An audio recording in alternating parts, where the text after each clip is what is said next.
The movie begins in Brazil, on a tourist island. Bishop is on his yacht, drinking coffee and preparing to leave. Before stepping off, he activates a bomb hidden on the boat so he can detonate it by phone if trouble comes. Then he goes to his usual restaurant, where the manager has kept his favorite table ready. Suddenly, an unknown Asian woman sits with him. She says her boss has been looking for him, because he needs Bishop to kill 3 important targets and make every death look like an accident. She knows this is his specialty. She also threatens to tell his enemies that he is still alive, even though the world believes he faked his own death and disappeared. The woman promises that after the job, her boss will let Bishop return to his quiet hidden life. Bishop looks around and realizes she did not come alone. Her men are all over the restaurant. He quickly takes a photo of her face, then knocks her down before she can pull her gun. He tells her to warn her boss not to challenge a dead man. The whole gang attacks Bishop.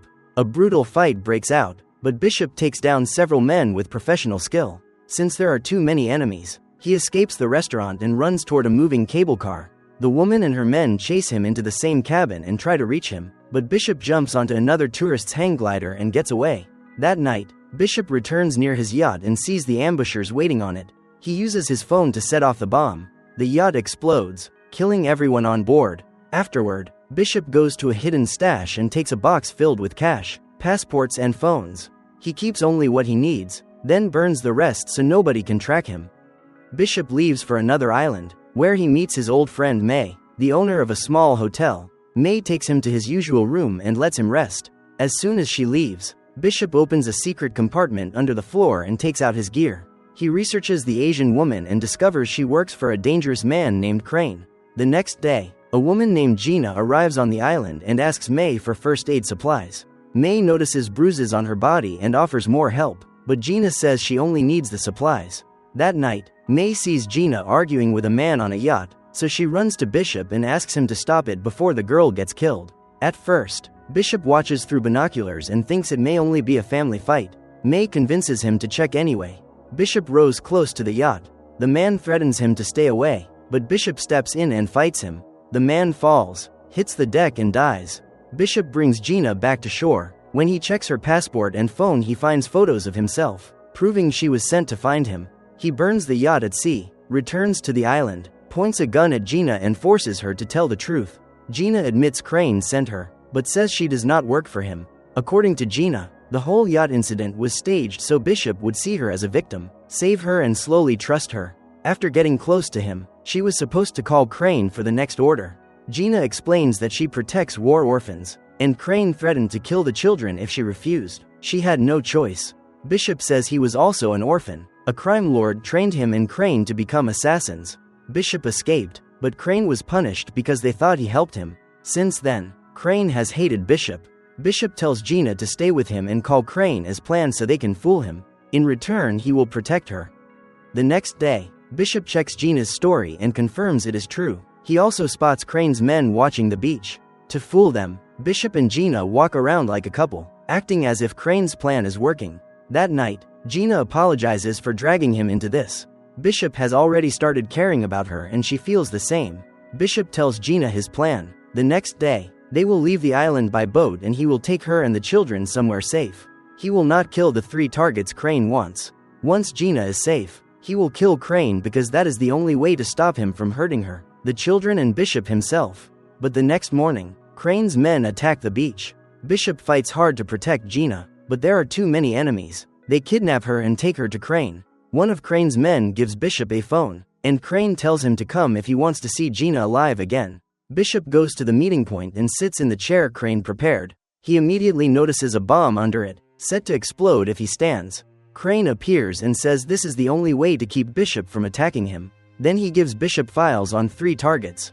The first is Krill, a major African arms dealer locked in a dangerous Malaysian prison. The prison sits on an island surrounded by sharks. Bishop must get inside, kill Krill in a way that looks natural, then escape. Crane gives him a small tracker to swallow after leaving the prison, so his men can find him in the sea. After every mission, Bishop will get a video call with Gina to prove she is alive. Bishop is forced to agree and flies to Malaysia. He prepares every detail, making explosives, hiding a tracker in a cigarette and studying a wanted criminal's file. Then he creates a fake passport under that man's name and draws the same face tattoo on himself. so police will arrest him and send him to the right prison. The next day, Bishop causes trouble on a Malaysian street. When police check his passport and tattoo, they arrest him and transfer him to prison. The guards let him keep a lighter, cigarettes and a few harmless items. Inside, Bishop sees Krill in the yard, surrounded by guards. He learns from another inmate that many prisoners hate Krill because his weapons killed their families. Bishop understands the risk. If someone else kills Krill first, the death will look like murder, and Bishop cannot leave. When one inmate tries to stab Krill, Bishop secretly takes the knife and kills the attacker with it. Krill realizes Bishop saved him, so he brings him into his personal guard. Krill takes Bishop to his private room while his men wait outside. Bishop suddenly attacks and strangles him. Before Krill dies, Bishop puts powder into the food, stuffs food into his mouth and makes the death look like choking and poisoning from prison food. Then he leaves the room like nothing happened. When Krill's men find the body alarms ring across the prison, while the inmates are gathered outside, Bishop plants explosives in the wall, swallows the tracker and detonates the charge. He escapes through the hole, jumps into the sea and swims away before anyone can catch him. Crane receives the signal, sends men to pick him up, then lets him video call Gina before giving the next job. The second target is Adrian, a rich man living on the top floor of a tower in Sydney. He always has bodyguards. His apartment is heavily protected and the security is difficult to break. Bishop studies him and sees that Adrian swims every day in a glass-bottom pool hanging over open air. He creates a chemical that can break glass, then enters the building as a maintenance worker. Bishop gets into an empty room, cuts through the glass and climbs beneath the pool. He attaches the chemical to the bottom. When Adrian starts swimming, Bishop activates it. Adrian sees him and tries to escape, but he is too late. The glass floor breaks, and Adrian falls from the tower to his death. Bishop returns to the room, removes his traces and leaves, making it look like the pool cracked by accident. After this, John, Crane's assistant, lets Gina speak to Bishop on camera. During the call, Gina secretly zooms the camera toward the ship window, revealing the vessel number. Bishop notices it, records the number and asks port staff to locate the ship. When John realizes what she did, he hits her and cuts the call. Bishop rents a plane, flies to the ship's location and jumps into the sea. He climbs aboard and uses a silenced gun to kill Crane's men one by one without raising the alarm. When Crane realizes Bishop is on the ship, he uses Gina as a shield. Bishop keeps killing his men, but John and his team finally capture him.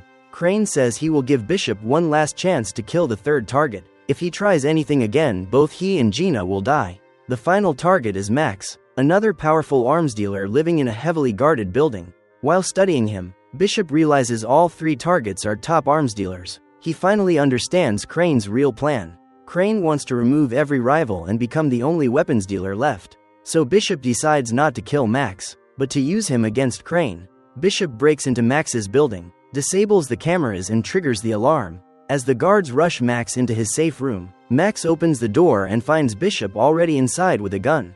Bishop introduces himself as the man who killed Krill and Adrian, then says Crane is behind everything. He can finish the job by killing Max, but instead he offers a deal. Max will fake his death so Bishop can get close enough to destroy Crane. Max likes the idea and agrees. They stage an explosion in the chemical area, and Max jumps into the water before the blast. The news reports that Max died in the chemical explosion, but no body was found. Crane is suspicious. Bishop calls him, says Max's body is at a certain location and demands Gina in exchange.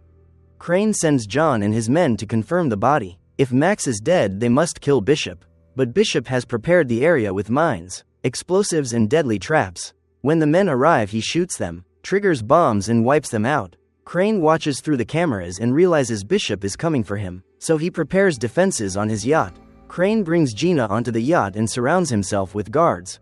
Bishop appears and silently kills the men one by one. Gina tries to escape her captor but gets shot in the hip. Luckily, the wound is not fatal. Crane drags her to the control room, sets the yacht's bomb timer to 3 minutes, then leaves her behind while he runs for the helicopter. Bishop finds Gina and learns the yacht is about to explode. He puts her in a sealed escape pod and launches it into the sea to keep her safe. Then he goes back, kills Crane's remaining men and faces Crane himself. Bishop beats him, chains him down and tries to escape before the bomb goes off. The yacht explodes. Gina drifts away in the escape pod, opens it and signals a nearby rescue boat. She is saved and treated for her wound. Everyone believes all the men on the yacht, including Bishop, died in the explosion. Gina is devastated because she thinks he sacrificed himself. Sometime later, Gina is with the orphans when Bishop suddenly appears in front of her. She is overjoyed to learn he is alive. Meanwhile, Max watches security footage from the harbor and sees Bishop escaping from a broken section of the yacht after the blast. He understands Bishop faked his death again so he could finally live in peace, and he smiles at Bishop's intelligence. The movie ends here.